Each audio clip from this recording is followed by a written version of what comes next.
ಪೊಲೀಸರು ನಮ್ಮ ಟ್ರಾವೆಲ್ಸ್ ಕಡೆಯಿಂದ ಬಂದಾಗ ಪೊಲೀಸರು ಇಟ್ಕೊಂಡ್ಬಿಟ್ಟು ನಾನು ನಿಲ್ಬೇಕಂತ ನಮ್ಮ ರಕ್ಷಣಾ ಇದಕ್ಕೆ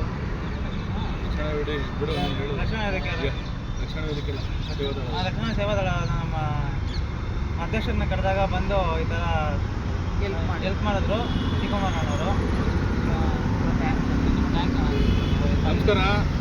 ಇವತ್ತು ಏನಪ್ಪ ಅಂತಂದರೆ ಕೋಲಾರದಿಂದ ಇವರು ಪ್ಯಾಸೆಂಜರ್ ಹಾಕ್ಕೊಂಡು ಈ ಗಾಡಿ ತೊಗೊಬಂದಿದ್ರು. ಇವ್ರ ಹತ್ರ FC ಇನ್ಶೂರೆನ್ಸ್ ಎಲ್ಲ ಇದೆ. ಆದರೆ 2 ತಿಂಗಳಾಗಿದೆ ಮುಗಿದೋಗಿ ಅದು ರಿನ್ಯೂವಲ್ ಕೊಟ್ಟಿದ್ದಾರೆ. ಆದರೆ ಪೊಲೀಸ್ನವರು ಇದು ರಿನ್ಯೂವಲ್ ಆಗಿಲ್ಲ, ನೀವು ನಿಲ್ಲಿಸ್ಬೇಕು, 7,000 ಫೈನ್ ಕೊಡಿ ಅಂತೇಳಿ ಅಡ್ಡ ಹಾಕ್ಕೊಂಡಿದ್ರು. ನನಗೆ ವಿಷಯ ನಮ್ಮ ಕೋಲಾರ ಪದಾಧಿಕಾರಿಗಳೊಬ್ಬರು ಕರೆ ಮಾಡಿ ತಿಳಿಸಿದ್ರು. ನಾನು ಬಂದು ಇವತ್ತು ಇವ್ರಿಗೆ ₹1 ಕೊಡ್ದಂಗೆ ಪೊಲೀಸವ್ರ ಹತ್ರ ಮಾತಾಡಿ ಇವ್ರನ್ನ ಕಳಿಸ್ತಾ ಇದ್ದೀನಿ.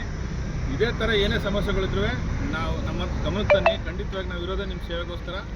ನಮಸ್ಕಾರ. ನಾನು ಡಾಕ್ಟರ್ ಸಿಂಹ ಶಿವಗೌಡ ಭಾರತೀಯ, ಮಾಜಿ BSF ಯೋಧರು, ಸರ್ವೋಚ್ಚ ನ್ಯಾಯಾಲಯದ ವಕೀಲರು ಮತ್ತು ಸಂಸ್ಥಾಪಕ ರಾಜ್ಯಾಧ್ಯಕ್ಷರು, ಅಖಂಡ ಕರ್ನಾಟಕ ರಕ್ಷಣಾ ಸೇವೆಗಳು.